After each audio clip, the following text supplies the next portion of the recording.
Civilization, so Sure. the delay, it was causing more delay. Absolutely. You know, making it more difficult to be free. Absolutely. And again, this was happening to African Americans, and it's really happening to all black and brown folks. And so, with the exception of the one example of how some communities are starting to recognize that connection between, or starting to gain some unity around police brutality work or anti-police work, then there really aren't too many examples, unfortunately, that we can draw from where there's a lot of black and brown unity, right? And that's a real shame, because we always act like when a new group gets discriminated against, when Islamophobia started to come up, now we want to act like, oh wow, that's a surprise, that's a shock. How could people be getting treated like this, when in fact, this is the way African Americans have been treated since they were kidnapped and brought to this country, and this is the way that immigrants have been treated since they've been forced to migrate to this country. So none of this is new. The question is, what do we do about it, right? How do we respond to the fact that we know that there's a concerted effort for black and brown folks, not just to be oppressed, but then for us to think, oh, that's your issue. That's not my issue. That's not about me and my community.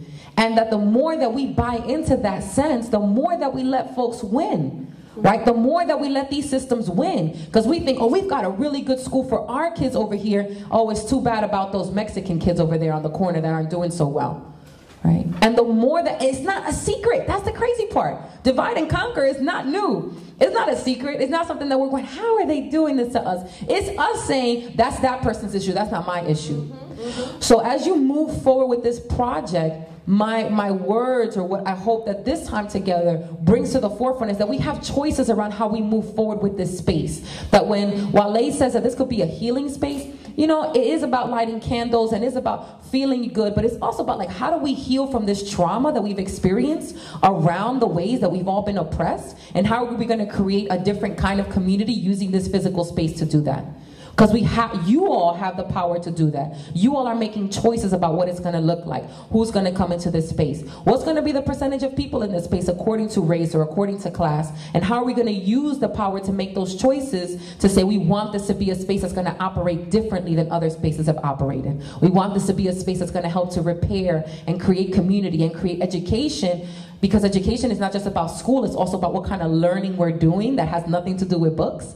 So what kind of education are we going to provide that's going to help to address some of the wrongs that we've had exist already in the past? And those are the questions. I really didn't come with too many answers. I hope to bring questions that you all remember to think about, right? Who's going to be in this space? Who are we going to target to be in these walls? What kind of wrongs can we begin to undo? How much unity can we really have? We don't want to just put that on a flyer, but how do we make that happen in this space with the people who are walking in here? Because you all are going to have the power to make those decisions, right? To say, we want to make sure that our struggle is bound up with everyone else's struggle, right?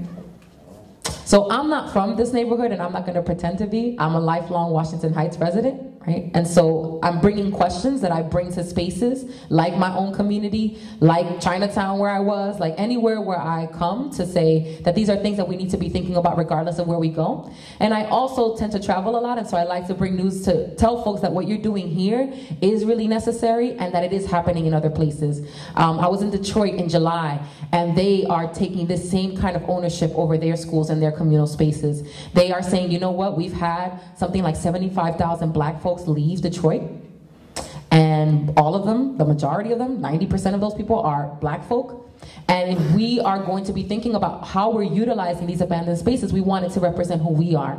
And so you have some really dynamic, awesome, African-centered curriculums happening, springing forth there, because people are saying we want a different kind of education for our young people, and using the spaces to do that. They're saying that we want to reclaim this land and have people actually grow things on it that are going to serve the entire community. And you're making the same kind of choice here. And I want to bring that to say that you're connecting to stuff that's happening across the United States and internationally about black and brown people, saying we're not going to be paying attention to what people tell us about what we're supposed to be doing and who we're supposed to be separate from. We're going to make different choices about that, and we're going to make sure that it respects what our community needs. So thank you for keeping that legacy alive of resistance and of us creating our own destinies to move forward. So thank you.